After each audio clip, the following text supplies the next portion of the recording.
اللہم صلی علی سیدنا محمد وعلی آل سیدنا محمد وبارک وسلم۔ معزز سامعین، اقامت دین کے لیے ہماری کوششیں، بنیادی بات یہ ہے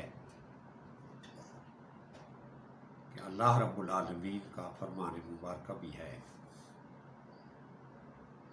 کہ ایمان والو اللہ کا تقوی اختیار کرو، اللہ رب العالمین سے ڈرو اور اللہ کا تقوی اختیار کرو اور تقوی کا حق ادا کرو۔ یہ بھی فرمان مبارکہ ہے، اگر تم اہل ایمان ہوگے تو دنیا میں تم ہی سب سے اعلیٰ ہوگے، اور اللہ رب العالمین نے ہمارے لیے جو دین اسلام کو پسند کیا ہے اور اس کی اقامت کے لیے، اس کو قائم کرنے کے لیے انبیاء علیہ الصلوۃ والسلام کا ایک طویل ترین سلسلہ جو ہے وہ شروع کیا، بھیجا کہ اللہ کے دین کو جا کر قائم کریں۔ حضرت آدم علیہ السلام سے لے کر حضرت عیسیٰ علیہ السلام تک جتنے بھی انبیاء علیہ الصلوۃ والسلام آئے، سب نے اللہ کے دین کی بات کی، سب نے اللہ کے دین کی بات کی، اور ان میں سے جو بڑے بڑے انبیاء علیہ الصلوۃ والسلام تھے، انہوں نے آقا دو عالم صلی اللہ علیہ وسلم کی خاتم النبوت کی، ان کی آمد کی بشارت بھی دیتے آئے، کیونکہ اللہ رب العالمین نے انبیاء علیہ الصلوۃ والسلام سے بھی یہ حلف لیا تھا کہ میں اپنا نبی بھیجوں گا۔ ایک حلف جو تھا وہ عام لوگوں کے لیے تھا، الست بربکم الست بربکم، سب کے لیے تھا، اور دوسرا حلف جو تھا انبیاء علیہ الصلوۃ والسلام سے تھا۔ ان دونوں حلف کے معاملے میں ہم اور انبیاء علیہ الصلوۃ والسلام اللہ کے آگے پابند تھے۔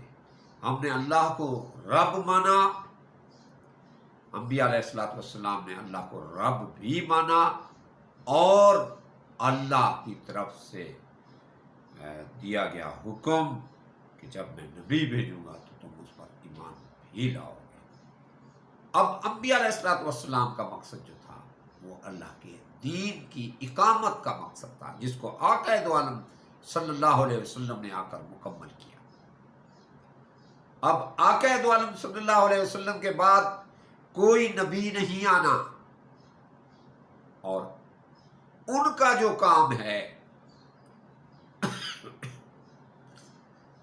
وہ امت محمدیہ کا کام ہے، کیونکہ نبوت کا فرمان مبارکہ جو میں نے کہہ دیا وہ بات تم نے آگے لوگوں تک پہنچانی ہے، جو موجود ہیں وہ پہنچائیں گے آگے، تو وہ بات پہنچتی پہنچتی ہم تک پہنچی ہے۔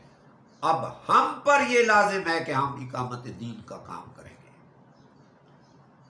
معزز سامعین، یہ کہہ کے کہ ہم نماز پڑھیں، ہم روزہ رکھیں، ہم جو ہے زہد اختیار کریں، ہم مسجدوں کے اندر بیٹھ کریں، ہم اصل کام سے ہم کنارہ کش ہو رہے ہیں۔ جہاں برائی دیکھی، حکم ہے کہ اس برائی کو ہاتھ سے روکیں، نہیں روکتے گناہگار بنتے ہیں۔ اور دوسری بات ہے کہ دل میں اس کو برا سمجھیں تو وہ کمزور ترین ایمان ہے۔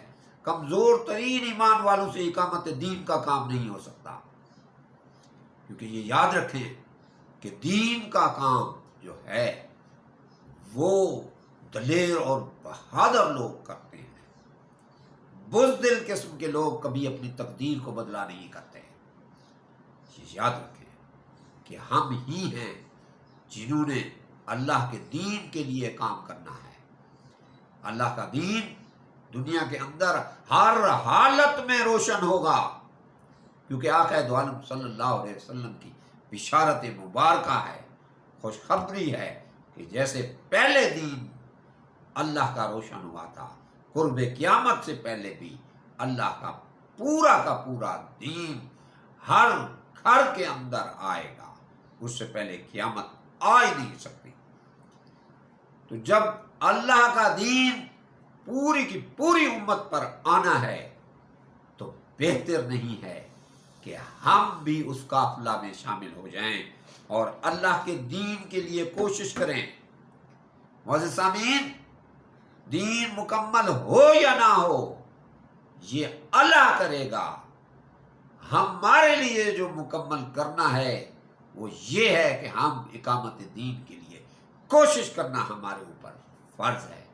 جب ہم اللہ کے پاس جائیں گے اور اللہ جب ہم سے پوچھے گا کہ کیا کر کے آئے ہیں، ہم یہ کہہ کر جان نہیں چھڑا سکتے اللہ میں نے نماز پڑھی تھی، اللہ میں نے تسبیح پڑھی تھی، اللہ میں نے یہ کام کیا تھا۔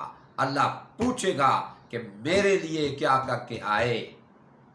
اگر کفر کے نظام میں رہ رہے تھے تو تمہیں میں نے زبان بھی دی تھی، ہاتھ بھی دیے تھے، کان بھی دیے تھے، آنکھیں بھی دی تھی، تو تم نے کفر کے نظام کو روکنے کی کوشش کی۔ یہاں پر ہم خاموش ہو جائیں گے۔ اس سے بہتر ہے کہ ہم کوشش کریں، اپنی سطح پر کوشش کریں۔ پہلی سطح پر نہیں کر سکتے، اگر ہم ہاتھ کے ذریعے نہیں کر سکتے تو کم از کم اپنی زبان کے ذریعے سے اقامت دین کے لیے کوشش کریں۔ اللہ کے آگے سرخرو ہونے والے تو بن سکتے ہیں کہ رب العالمین میں نے اپنی سطح پر، میں مرد ہوں، میں بوڑھا ہوں، میں بچہ ہوں، میں لڑکی ہوں، میں عورت ہوں، اللہ رب العالمین جہاں تک ہو سکتا تھا میں نے کوشش کی۔ مرد ہیں تو ہم اپنے آپ کو سچائی والا بنائیں، عورتیں ہیں ہم اپنے آپ کو پردے والا بنائیں، بوڑھے ہیں ہم اپنے آپ کو عبادت والے بنائیں، بچے ہیں ہم اپنے آپ کو سچ بولنے والا بنائیں، ہماری زبان سے اللہ کے دین کی بات نکلے۔ ہمارا تسبیح پڑھنا، ہمارا روزے رکھنا، ہمارا حج کرنا، یہ سارے کے سارے ہمارے انفرادی عمل ہیں۔ اللہ نے ہمیں امت کے طور پر بھیجا ہے، ہمارا وجود اجتماعی وجود ہے۔ ہم پر یہ لازم ہوتا ہے کہ ہم اقامت دین کا کام کریں، اللہ کے آگے سرخرو ہونے والے بنے۔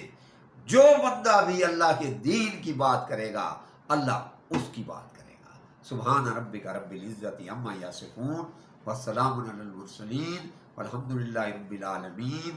اللہم صلی علی محمد وعلی آل محمد وبارک وسلم۔